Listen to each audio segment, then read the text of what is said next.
Kung mabuntis siya, kung iwanan siya ng lalaki, kaya pinasama na namin. Pero alam niyo ba na nagtampo si Divine sa inyo nung una? Nung una po, nagtampo sa amin yan. Nagsabihan po namin yan ay ayaw po namin bagan anak namin na mabuntisan ng lalaki, tas iiwanan lang. Siya nga pala si Divine, ang nakakatandang kapatid ni Dayan, na sa murang edad ay napahiwalay kaagad sa kanilang pamilya. Sila mama po, pinagsama na po kami. Pinasama ka din sa lalaki? Opo. Ibig sabihin, naghahanap buhay ka din sa pamamagitan ng ganyan. Katulong ko po si Ayo. Tulong-tulong po yung magkapatid na yan. Tulong po kami. Siya po nga sa ako po taga-pawi. At natuwa rin ako sa nakita ko ngayong araw dito sa kanilang tahanan dahil hindi ko inaasahan na si Tatay Darwin pala at ang kanyang asawa ay kasal. Mag-aalas 9 na ng umaga nang magsimula kaming umalis sa aming tahanan. Dito sa pagkakataon na ito ay medyo maayos pa ang lagay ng panahon. At kagaya nga ng usual na nangyayari pagdating namin sa unahan. Guys, welcome back dito sa ating channel. Ngayong araw po ay papunta kami ni Ran sa Jose Panganiban. Kasi kanina sobrang init talaga sa sentro. Di ko alam kung bakit dito sa kalsada na ito laging umuulan. At gumising kami ng 7 AM at nag-prepare at nakaalis kami ni Rans ay 9 AM na. Pero okay lang, at least ang mahalaga ay marating natin yung lugar ng ligtas po tayo. At pagpunta natin kina Dayan ngayon, diretso mag-scouting na rin po kami doon sa location na yun. Kasi sa totoo lang, di pa kami nakapag-scout doon. At si Dayan pa lang yung napupuntahan namin doon. Tinan nyo si Ran, nagsuot ng kapote. Ganda ng init kanina eh. Ganda ng init kanina doon sa sentro nung pagdating namin dito. Dito, kumbaga lagi naman ganito dito sa part na to. Laging umuulan, tapos doon mainit. Pero buti na lang may dala kaming kapote ngayon. Kaya magkakapote muna tayo. Okay guys, so tumigil kami pansamantala kasi si Rans ay naluwagan ng kanyang kadena. Kaya magsisikip muna kasi may tumutunog sa motor niya kanina. Nakakita niya siguro na yung kadena. Kaya yun, sisikipan muna. Dito na kami ngayon sa daan sa Alayaw. Papunta na kami doon. At grabing abala lang talaga kapag umuulan. Kasi kailangan pong tumigil para maglagay ng kapote bago ka dumiretso na naman doon sa pupuntahan mo. Kumpara kung mainit, talagang dire-diretso lang yung biyahe. Alright, so tapos na si Rans, nakikita na yung kadena at diretso na tayo sa biyahe natin kasi malayo-layo pa po ang babiyahin natin. Kaya tara na.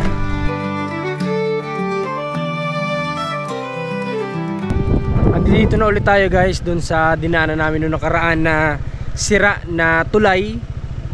Hindi, sirang kalsada pala na nilagyan ng tulay. Dito na kami ngayon. Almost 1 hour na tayo mahigit na nagbabiyahe. At siguro mga 30 to 40 minutes pa itong babiyahin natin bago natin marating ang lugar ni Dayan. So tara na po, bababa na tayo dito. Habang ayan, tumigil na naman ng ulan. Terence, una ka. Unahin natin si Rans. Dahan-dahan lang tayo dito kasi medyo madulas tong daan.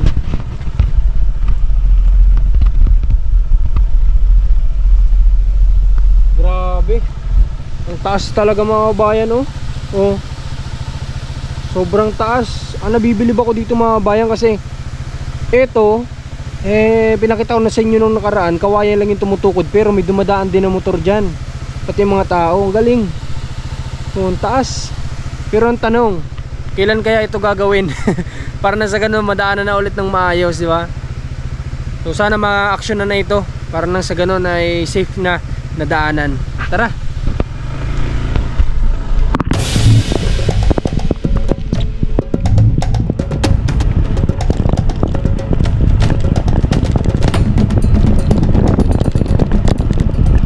After 2 hours na biyahe namin, nandito na kami ngayon sa location kung saan yung tahanan ni Dayan. At sinalubong lang talaga kami kanina ng napakalakas na ulan. Sobrang hirap po na magbiyahe kapag ganito yung panahon. Kaya sana dumating na yung tag-init dito para nang sa ganun ay makapag-mission naman tayo ng maayos-ayos dito sa Bicol. Okay, dito yung daan papunta kay Dayan, yan yung maputik na yan. So hindi na natin ipapasok yung motorsiklo. Dito na lang sa labas at lalakarin na lang po namin. Pero hindi ko sigurado kung nandiyan ngayon si Dayan kasi ngayon ay Monday. So baka pumasok yung bata. Okay lang naman yun, walang problema. Dito naman yung mga magulang niya.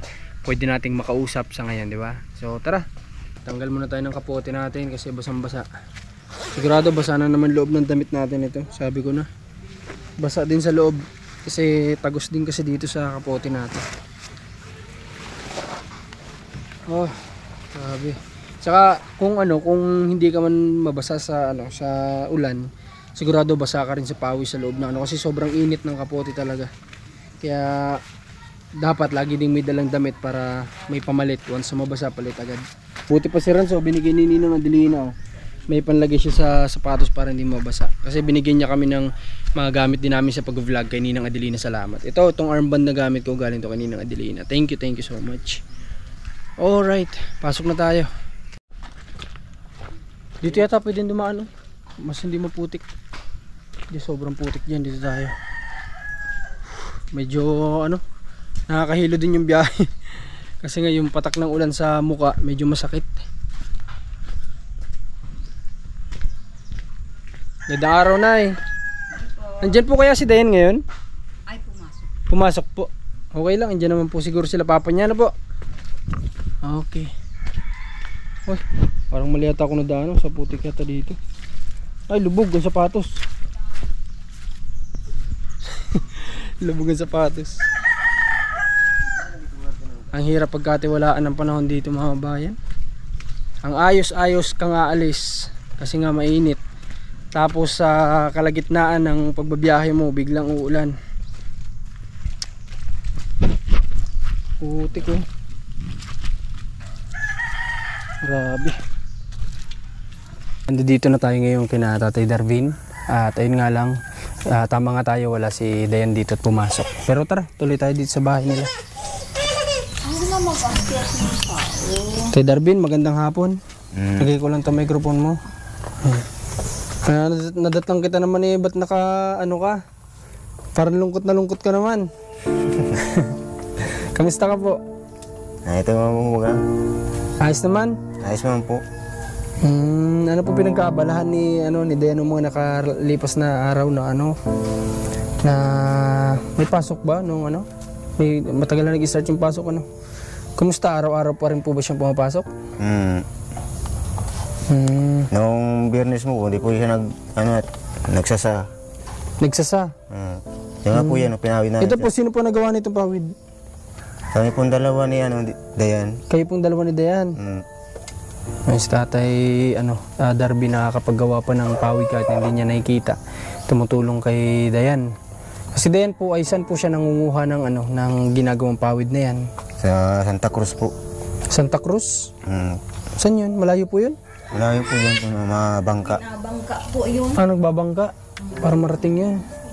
Tay, dito tayo. Tabi tayo dito. Dito ka po sa kabilang upuan. May manok pati pala kayo dito. Po ka dyan, Tay. Ginawa ko po lang yung kahapon ng kulungan at pinakulong sa akin ng anak ko Itong manok na ito? Ikaw din po nagagawa ng ganito? Siya po nagawa. Grabe naman si Tatay Darby. Libangan niya. Libangan na lang. Para tanggal inip din, Walang gawa, pero na nakaupo. Kaya nga, anong oras po ba pumapasok si Dayan umaalis dito? Alas 6 po. Alas 6 ng umaga? Sobrang aga pala, Ilang minuto yan, Tatay Darvin, kapag babiyahin ni Dayan yan papunta sa school? Mga lang po yan, mga 3 minuto po yan.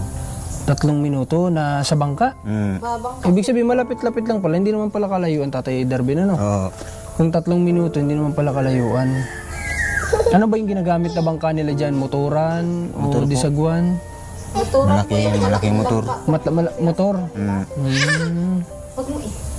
Okay. Nakakarga ng Pinsa, Ilan ang kinakarga, Tatay? 15 po yung sila estudyante. Ilang estudyante na isasakay doon? Minsan po, nasa 15, 20, ganyan. Pag lahat po napasok ng taga-sentro. Madami-dami din pala na isasakay sa bangka, Tay, Kamusta po kayo nitong mga nakaraang puro ulan? May lang baga dito sa bahay. Maulan.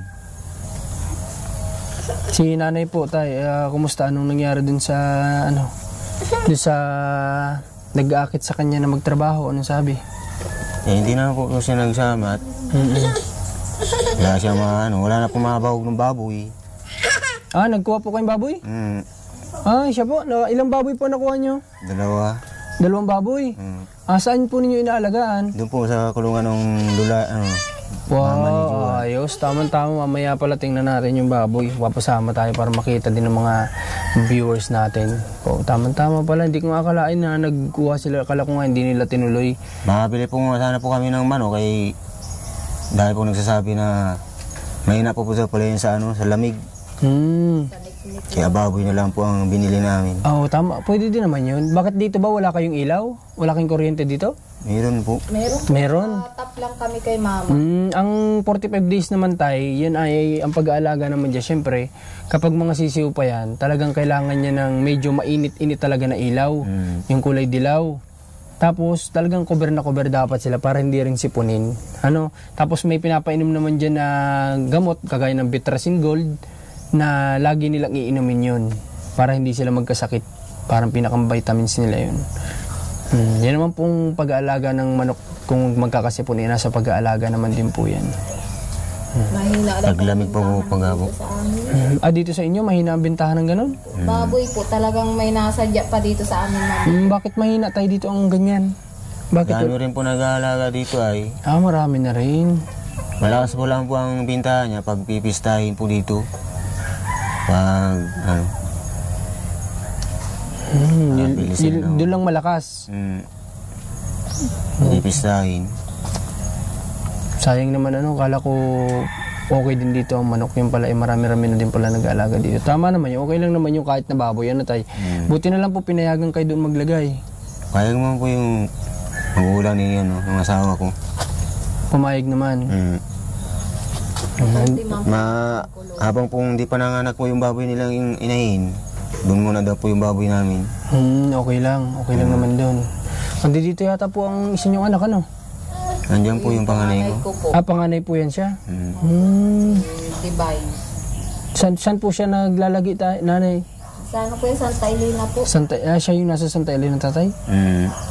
Okay. Ba't napasyal po sila naman? Pasyal po yun dito at wala daw po silang gawa dun sa sa Telina. Pati dyan sa nung barkada dyan sa Bertihan. Okay. Kasama pala dito, nandito pala yung yung anak ni tatay. Kasi may nakita ko kanina, tapos may narinig ako kanina nagtawag ng mama. Kaya sabi ko baka kung wala si Dayan, baka kapatid yung nandito at nandito nga yung isa niyang panganay. Yung pinakapanganay na kapatid ay nandito. Ilang araw yun ito tatay ginagawa, yung pawid na yan? 3 araw po ba yan ang ginawa? 3 araw na yung ginagawa? Ano po ba yan tatay? Order? Pan-deliver po yan hindi sa panganiban at pambaon-baon na po niya. Grabing sipag po ni Dayan talaga mga bahay. Wala akong masabi sa bata din na yan. Kasi ito, may ilang piraso na po yan tatay. 60 po lang po yan. Pero ang kailangan niya dalhin doon ilan? Mga 100 po. Pag pag maraming sasa. 100 pieces. Kailangan. Anong pangalan ng anak niyo? Ano po yan? Si Divine. Divine, lika Divine. May tatanong lang ako sa'yo. Buntis yata si Divine. Ikaw pala yung panganay na anak, Divine. Lika, tabi ka dito kay papa mo. Ito, kapatid mo to? Siya po. Papasok ka na? Saan ang saan ang school mo? Doon po. Tumatawid din to ng dagat? Ay, ng ilog? Hindi naman? Lang po yan, dyan sa may dadaan. At least nag-aaral, di ba? Kahit na simple lang ang buhay, na pag-aaral pa rin yung mga bata. Divine, ilang taong ka na, Divine? 18 na po. Mag-18 ka na? Opo. Kahawig nga kayo ni Dayan. Ikaw palang pinakapanganay, Ilan ba kayo magkakapatid ulit na, na babae? 3 po. Tapos 3 ding lalaki. Ikaw, si Dayan, tapos sino yung isa? Dalia po. Si Dalia po. Nasaan yun siya? Nagpasok po yun. Pero nandito din yung nakatira? Si... Dalia? Opo. Siya yung... Isa po babae. Okay. Siya yung naiyak nung nakaraan. Siya pala si Dalia, tama? Dalia po. Ay, tayo, huwag ka muna magpukpuk, Toy. Dito ka nga. Dito ka, dali. Ay, dyan. Kailan pa kayo dito, Divine? Nung Sabado lang po. Sabado. Kamusta naman ang buhay niyo doon? Okay naman po. Nag-uwi lang po at makakuha po ng barangay clearance. Tapos indigency. Kukuha. Ilang buwan na yung tiyan mo? 6 po. Paanim pang ilan na yun sa anak mo yan? Panganay po. Panganay pa lang yan? Opo. Okay. Ngayon pa lang pala naman na, kala ko, pangalawa na o pang 3, ganun. So, una pa lang pala yan. Akala ko kasi nung before ka magpunta doon sa Santa Elena, akala ko may baby na kayo noon. Wala po. Wala pa pala, ngayon pa lang. Kasama mo, mister mo? Opo. Pag uwi dito. Okay, ang tinutuluyan nyo doon saan? Doon rin po sa Santa Elena, may sariling bahay man po yung asawa ko. Wow, ayun ang maganda. Na kahit paano yung babae, yung asawang babae, may sarili ng tahanan. O kaya nakabukod na. Kahit hindi pa man sarili, kung hindi pa kaya, at least mahalaga doon, nakabukod na. Ay, pero kasama po namin yung yung papa niya. Matanda na po kasi. Kasi matanda na, wala na mag-aalaga. Understood na yun kapag ganun siguro ang sitwasyon, di ba? Kasi depende naman sa sitwasyon. Kung kagayin yun na wala na mag-aalaga rin sa tatay, pwede mo din nga na maalaga. Sino ba na may ibang mag-aalaga doon, di sila? Okay naman sa'yo. Opo, okay naman po. Divine, anong natapos mo nung nag-aaral ka? Nagpapasok pa po akong hanggang ngayon. Ay, hanggang ngayon? Nag-uwi po at mga ang barangay. Okay. Kailangan Barangay clearance para sa? work immersion daw po sa grade 12. Galing naman ni Divine. Nag-aaral pa rin pala hanggang ngayon. Hindi po ako nagtigil. Dire-diretso. Opo. Ngayon, sino nagtutustos sa pag-aaral mo? Asawa ko po. Yun ang magaling, di ba? Yung asawa niya tinutulungan siya. Kasi sino nga ba naman ang may kinabang kapag nakapagtapos si Divine? Sila din naman, di ba Divine? Siya po. Kaya tulungan lang talaga. Nakakabilib naman na nalaman ko sa kapatid ni Dayan na hindi pala huminto sa pag-aaral, talagang dire-diretso, no? Napapanood mo si Dayan? Siya po. Pinapanood ko po. Nung ikaw ba nandito, marunong ka din magawa ng ganyan? Siya po. Marunong po. Parang nung wala ka pang asawa, ibig sabihin, naghahanap buhay ka din sa pamamagitan ng ganyan. Katulong ko po si Ayo. Tulong-tulong po yung magkapatid na yan. Tulong po kami. Siya po nga sa ako po taga-pawid. Ganun. Ngayon na lang po di nakakapawid pang nagkaasawa na. Pero Divine, sa ilang taong ka ulit nag-asawa? Nung nagsimula ka mag-asawa? 17 po. 17. Hindi ka naman dito nagka-problema sa inyo? Hindi naman po. Ba't na maaga ka nag-asawa sa edad na 17? Nagawa lang. Na in love ng sobra? Pero hindi naman nagalit sa iyo parents mo? Noong una po, siya po. Ako natagal lang po yung natatanggap. Paano mo na inamin sa kanila? Nahuli po ni mama sa cellphone. Nahuli ni mama mo? Opo. Nabasa sa Sa cellphone? Sa cellphone po. Pero di ba nung time na yun hindi ka pa naman buntis? Talagang gusto niyo lang din talaga magsama? Sila mama po, nagsama na po kami. Pinasama ka din sa lalaki? Opo. Siguro yung nangyayari yun. Ay, ganun. Okay, tama sa bilang magulang. Tama naman yung desisyon na yun. Kasi, di ba, kung may nangyayari na nga naman, mahirap naman na ganun-ganun na lang ba yun sa magulang na hindi mo, kumbaga, panindigan din kung ano yung ginawa mo sa anak o ganyan, di ba? Kahit na hindi pa buntis, di ba? Kahit na hindi pa buntis, ginalaw mo na yung tao, dapat, kumbaga, ibig sabihin kasi nung pinagkatiwala ng Divine yung sarili niya dun sa lalaki. Kaya dapat, gampanan mo din naman yung obligasyon mo, di ba? Kaya siguro pinasama na ng mama niya si Divine doon sa lalaki kasi ganun. Pero, nung sumama ka, hindi ka naman nagtampo, nagalit sa kanila. Hindi naman po. Kasi syempre, baka gusto mo pa dito, tapos pinasama ka na. Ay, siya po nagtampo. Ayaw ko po man sana nung pinulit lang. Ayaw mo pa pala sana. Tay Darwin, bakit hindi ko alam kung may dapat ba pakinggan din yung anak sa ganitong sitwasyon o ano.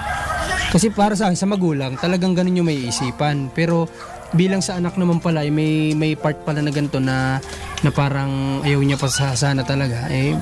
Hindi ko alam kung ano ba yung dapat doon. Ano ba tatay Tatay Darwin, bakit ayaw pala niya? Ba't pinasama niyo? ayaw po namin na kung mabuntis siya, kung iwanan siya ng lalaki, kaya pinasama na namin. Pero alam niyo ba na nagtampo si Divine sa inyo noong una? Nung una po, nagtampo sa amin yan at nagsabihan po namin yan ay ayaw po namin bagan anak namin na mabuntisan ng lalaki, tas iiwanan lang. Kaya pinasama na namin doon sa lalaki. Pinamanika na namin. Pero yun nga lang, alam nyo ba tayo na kapag si Divine gagaya ngayon na buntis na, priority niya na yung magiging pamilya niya, hindi na siya ganun makakatulong sa inyo. Minsan po nakakatulong pa sa amin pag nauwi siya dito. Bakit pinatawag-tawag mo? Kami na lang po napigil sa kanya at baka po kasama sa kanya. Buntis po po. Ito kasi yung masakit sa bilang magulang, yung darating yung time na hihiwalay na nga sa yung anak mo kasi ganito, may asawa na, may anak na syempre sila tatay Darwin, gusto pa rin siguro sanang makasama talaga ito si Divine, kaso nga lang dumating na sa punto na ganitong pangyayari kaya napilitan na sila na pasamahin si Divine doon. Pero hindi naman nagtagal yung tampo mo, Divine. Hindi naman po. Kasalanan ko rin naman po ito. Kasama. Aminado ka naman. Kasalanan. Bigay agad. Asawa agad. Pero ang mahalaga, Divine, hindi ka naghinto sa pag-aaral mo. Tinutuloy-tuloy mo yung pag-aaral mo. Paano ngayon na buntis ka na? Paano, anong grade ka na ba ngayon? Grade 12 po. Yung alis po baga na tinatawag. Sa alis ka nagpapasok? Ngayon naman lang pong grade 12 ako naglipat sa alis. Transfer po ako ni mama sa alis. Tuwing Sabado lang naman po ang pasok mo. Tuwing Sabado lang? Pero Divine, ikaw, anong gusto mo ba? Na nagpupursige ka pa rin mag-aral? Pagkatapos ko po mag-alis, mga-TESDA po ako. Anong gusto mong kunin sa TESDA? Pokere po. Ba't mahilig ka ba magluto? Opo. Ganun. Ano ba yung gusto mo? Magkaroon ng someday ng sariling restaurant? Kasi cookery, hindi na, syempre, ano ba yung gusto mo? Chef ka lang lifetime? O magkakaroon ka din soon ng... Kahit bakery lang po. Sa may mapapagkunan. Okay. Related din sa pagbe-bake, ganun? Hindi lang pala pag tinawag na cookery. Related lang yung sa mga foods na niluluto na kagaya ng mga ulam, ganun, kasama din pala dun yung mga pagbe-bake, ganun. Siya po kasama. Okay. Kung nga lang, kung malapit ka lang, pwede kang magtrabaho sa shop namin para ma-experience ka. Tuturuan ka doon mag-bake, mag-decor. Kasi may cake shop kami sa sentro ng Kapalongga. Kaso lang, medyo malayo. Kasi yung shop naman namin parang nagiging training center na lang kasi yun. Parang nagtuturo lang ako doon ng mga gustong matuto, tapos kalaunan umaalis din sila. Pero okay lang naman sa akin yun. Parang kay Divine, kung malapit lang sana, pwede natin papasukin doon at maturuan, ganyan. Kasi hindi mo na kailangan mag-TESDA kapag ma-experience ka ng at least 1 year. Bibigyan ka ng certificate namin, hindi mo na kailangan mag-TESDA. Diba? Pero, yun nga, malayo, kaya kailangan mag-aral siya ng ganun. Hindi mo naman namimiss mga kapatid mo dito? Siya po, naakit po ako mag-uwi pag namimiss kami dati. Kasi sanay ka din na nandito, kasama sila dati, di ba? Opo. Tapos biglaan, gano'n na lang na hindi mo na sila madalas nakakasama. Malapit ka ba sa mga kapatid mo? Siya po. Si Dayan, kaklose mo? Siya po. Nakapunta po siya sa akin minsan pag... Yung nakaranga po, doon yung nagtulog. At po nung niya, assignment. Yung wala siyang magamit na cellphone. Ang ganda lang din sanang tingnan kung sila ay magkakasama pa magkakapatid. Kaso nga lang, syempre, ito naman ay nangyari. Kailangan na lang dito ni Divine ay suporta. Support na lang talaga. Malapit man lang po yung Santa Elena. Masakay ka lang po isang sakay. Mga jeep lang po, 25 isang tao. Ay, gano'n lang ang presyo ng pamasahe doon? Malapit man lang po yung Santa Elena dito So, unahan lang po ng Santa Cruz. Unahan lang po. Santa Elena? Ibig sabihin, hindi Santa Elena na tinutukoy natin sa papunta ng Manila? Hindi po. Yun. Okay. Malapit lang pala. Ang Santa Elena kasi nasa isip ko mga kabayan, yung Santa Elena na dinadaan namin kapag lumalabas kami ng Bicol. Hindi po. Malayo, kaya sabi ko ang layo. Okay, dito lang pala, malapit lang. May Santa Cruz, Santa Elena. Okay. So maganda at nandito lang din, malapit lang din naman pala. Kala ko kasi doon sa Santa Elena sa ano. At least makakabisita siya dito sa mga kapatid niya, ganyan. Kaso nga lang sigurado ako hindi rin mawawala yung time na may miss niya talaga yung nandito siya. Ano, di ba? Yung tama ba ako? Siya po. Dito kahit kasi simple lang ang buhay, basta sama-sama masaya, di ba?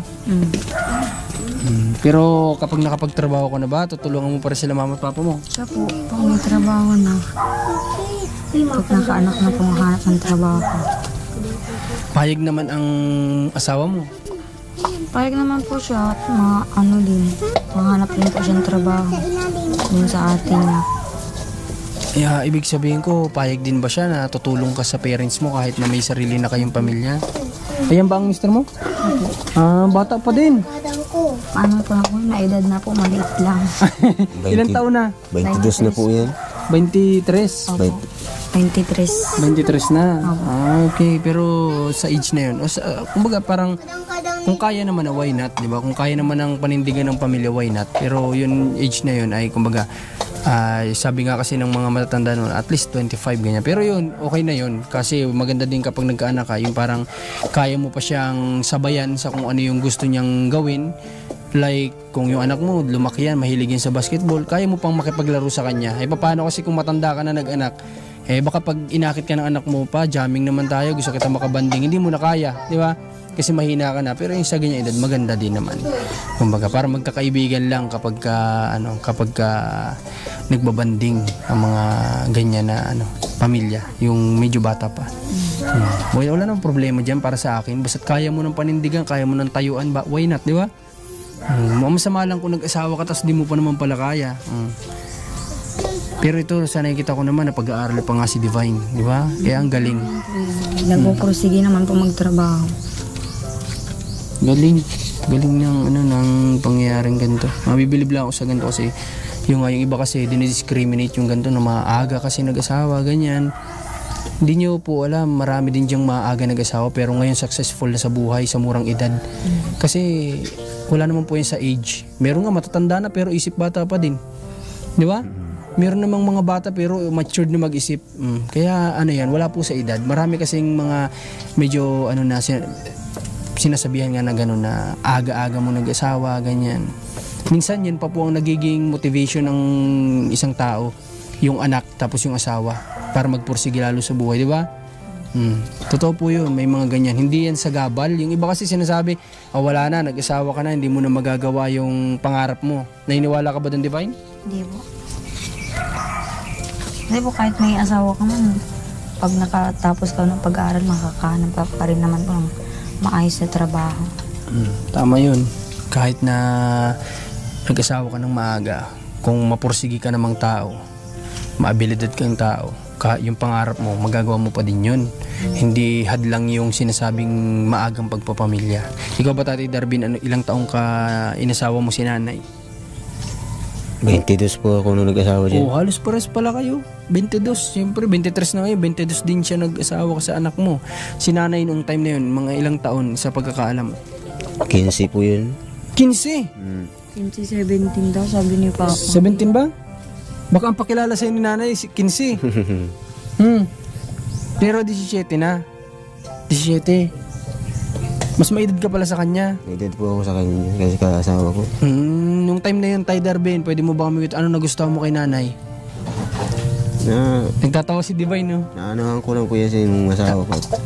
Mabait po po ka. Mabait. Tagpo kami niya sa Saan kayo nagkatagpo? Sa Cubao? Saan? Sa Sayawan lang po kami nagkakilalahan yan. Sa Sayawan. Tapos siligawan mo na. Din si Tatay Darvin. Matinik. Ikaw ba, Tatay Darvin, kung ikaw tatanungin, importante ba sa iyo ang itsura o pang loob na Hindi mo po sa akin kailangan ng itsura. Ang gusto ko lang po yung mamahalin ka ng asawa mo kahit na bisyo. Kung meron ka man o wala, meron ka man o wala, mamahalin ka ng asawa mo, Tapos hindi kayo iwan, Kasi maraming naghihiwalay kung kailang tumatanda at saka pa naghihiwalay. Madami akong alam na ganyan. Kaya mas maganda nga naman talaga, hindi importante yung panlabas na kanyuan. Bonus na lang yun siguro. Kung ano pang asawa mo, may itsura, bonus na lang yun. Kumbaga ay mahalaga yung pangloob niya na intensyon sa'yo bilang asawa. Okay, so ngayon, sino kaya pwede sa akin alam mo ba, Divine, yung yung babuyan nila papa mo kung saan? Siya po. Si mama mo. Ay, si mama. Sige, Nay, pwede nyo ba kaming masamahan? Ay, nagdididi pa yan. O, di sige, antayin namin mamaya kung kailan mo mailapag si baby para nang sa ganun ay malaman din natin. Kasi baka si nanay yung mas nakakaalam dun sa Tsaka si Divine ay buntis, madulas sa daan. May madulas pa. Pero natuwa ako, Tatay Darwin, kasi hindi ko na-expect nga na tutuloy nyo yung nagpunta ako dito kasi gusto ko din malaman para malaman din ng mga manonood natin kung tinuloy nyo ba yung sisimulan nyo, no? Paano bahog nyo? Paano diskarte? Yung pera po natira sa binili namin baboy, po namin na sa babog, pinasiguro na namin. Okay, magaling. Pinasiguro na daw nila sa bahog. Ano bang pwedeng alternative na o pamalit na pwedeng panghalili na bahog sa ganyan kapag Yung po yun, yung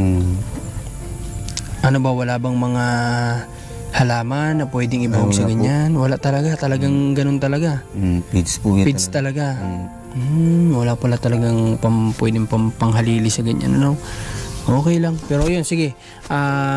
Asamahan tayo ni nanay doon sa babuyan na kung saan nandoon yung inaalagaan nila. Sayang lang kasi wala si Den dito ngayon. Saan nakausap din natin. Pero salamat kay Divine. Divine, salamat na nakakwentuhan ka namin Salamat. Okay, lang, kumbaga tuloy nyo lang mag-asawa kung ano yung sinisimulan ninyo ngayon. Kasi naniniwala naman ako na may pangarap ka kasi hindi mo nga hininto yung pag-aaral mo Kasi kung yung iba dyan kapag pinasama sa ganyan, lalo kung may kasamang tampo o nabuntis na, wala na, titigil, hindi na mag-aaral yan, di ba? Yung mga ganun, pero siya, hindi niya tinigil yung pag-aaral kahit na nung una nagkaroon siyang tampo sa nanay niya, tatay niya, na pinasama siya sa asawa niya nang maaga na gusto pa niya mag-stay sana dito. Pero dire-diretso pa din, hindi niya sinira yung buhay niya. Tuloy-tuloy lang. Tsaka sa mister mo naman, kumusta ang kita niya pala? Okay naman po. Nagbiginto po bagang kabod. Nagkakabod siya? Okay. Magandang tawag dito, mapagkukunan din. Kumbaga kasi dito, wala masyadong hanap buhay dito mga bahay. Naunawaan ko naman yung mga napasok po sa ganyan kasi buwis buhay po yan ay napipilitan sila magbuwis buhay kasi nga ang hirap po ng trabaho dito sa Bicol. Mahirap dito ang oportunidad. Kung hindi ka dito mag-aalaga o magtatanim, yan na lang yung choice mo dito. Kung may nyugan ka, may lupain ka, yan, pwede. Pero kung talagang nangangamuhan ka lang at maghahanap ka ng regular na trabaho, ang hirap po dito.